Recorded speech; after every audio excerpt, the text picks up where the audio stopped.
4:40 es la hora oficial en todo el país. Bienvenidos a la segunda media hora de lo que es Señal de Alerta a través de las ondas de Radio Moderna en los 930 de la amplitud modulada del día. Bien, y luego de la entrevista vamos nosotros a seguir conversando con lo que es noticia. Bien. Pocos días atrás se consumó un hecho que para alguna buena parte de la población pensante constituyó un abuso clarísimo. Se liberó vía un perdón presidencial a José Francisco Fusillat de las ergástulas porque estaba muy mal de salud. Y estaba tan mal de salud que cuando lo encontraron hacía pesas, levantaba estas pesas, estas mancuernas. Era un hombre con lucidez estupenda. Y nosotros no queremos desearle mal a nadie, pero evidentemente lo que dice el señor presidente de la Comisión de Indultos, Miguel Facundo Chinguel, pareciera que no se ajusta a la verdad.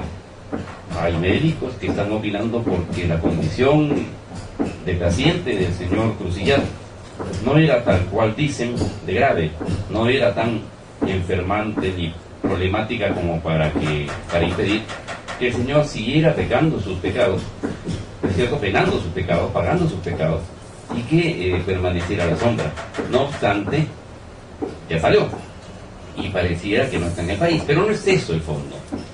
Aquí lo que se está preparando, es casi obvio, es el indulto a otro cargo, a otro miserable, ¿no es cierto?, que estuvo durante largos años, por falta de una oposición de machos en el poder, haciendo cuanto hizo el país y convirtiéndolo en el potrero moderno en que ha quedado reducida esta nación.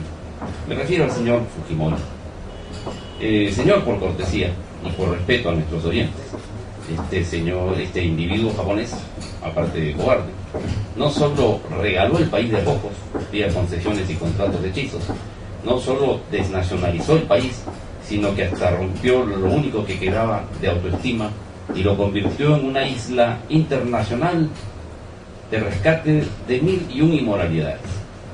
No hay que ser ciegos como para no darse cuenta del profundo daño estructural, psicológico, histórico. ¿Qué historia, por Dios? Si este señor no cree en la historia. Él era el chinito, y ni siquiera era chinito, era de progenie japonesa.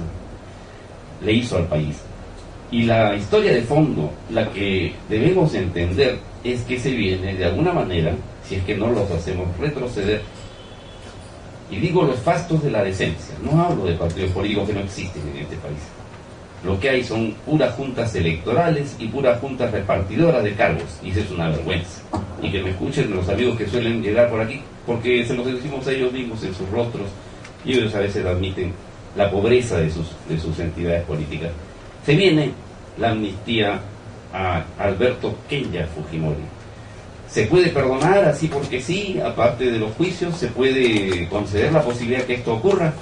Tengo la impresión de que la gente tiene su propia opinión, pero como su opinión no importa en un país en el cual 3 periódicos dominan y 5 canales hacen lo que les viene en gana y dicen cuanto les conviene a sus anunciadores, pues pequeños programas como este tratan de no seguir la línea corriente, que es la del sentimiento y del absurdo servilismo.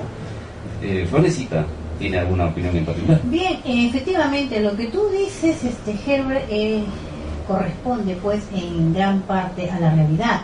Keiko Fujimori ha dejado ya entrever, en una entrevista a un medio de carácter local, que su padre, el condenado expresidente Alberto Fujimori, podría, dice, ser liberado antes del término del mandato del presidente Alan García en julio del año 2011. Antes del término del mandato. Y si lo dice, es porque cuando el río suena, es porque piedras traen.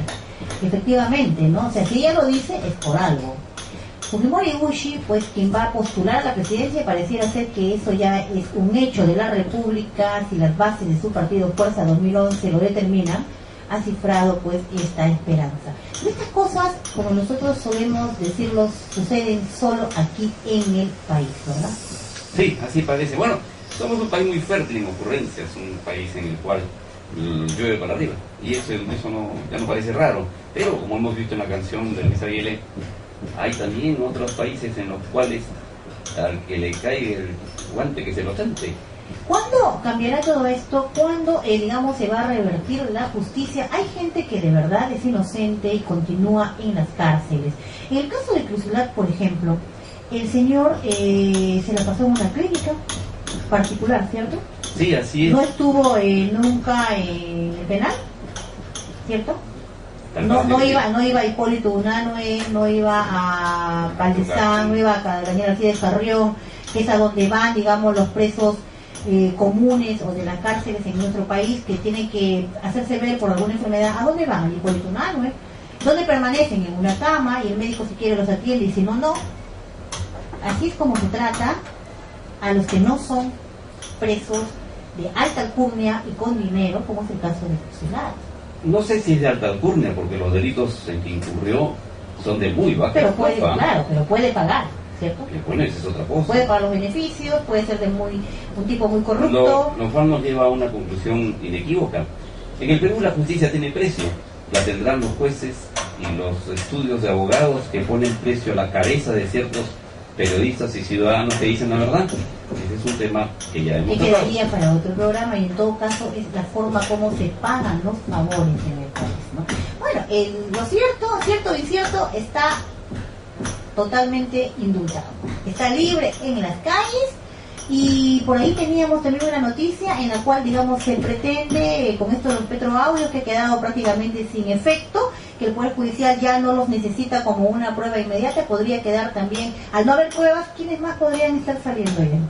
Bueno, Toda una larga de corruptos que deberían estar presos, ¿verdad? Son los que están y no son los que son y no están. Bueno, pero así es la justicia en el país, la Sí, balanza pero sistema. creo, Florecita, que debiéramos hacer una reflexión mucho más amplia que esa. Primero, creo que nosotros debiéramos comprender que eso que nos dicen que así es, no es. Hay que cambiarlo. Hay que cambiarlo, y solo se cambia a través de una educación justiciera, una educación en valores desde muy pequeños, una educación que enseña a los chicos a cruzar la calle por donde debe y no por la mitad, que enseña a ser honesto, que enseña a limpiar las cosas cuando se puede usarlas, pero además que enseñe y retrotraiga el respeto a los mayores, a los ancianos y a los niños, a quienes hay que adorar, y aprovechar de los que recién llegan y aprovechar de la sabiduría de los que ya se van.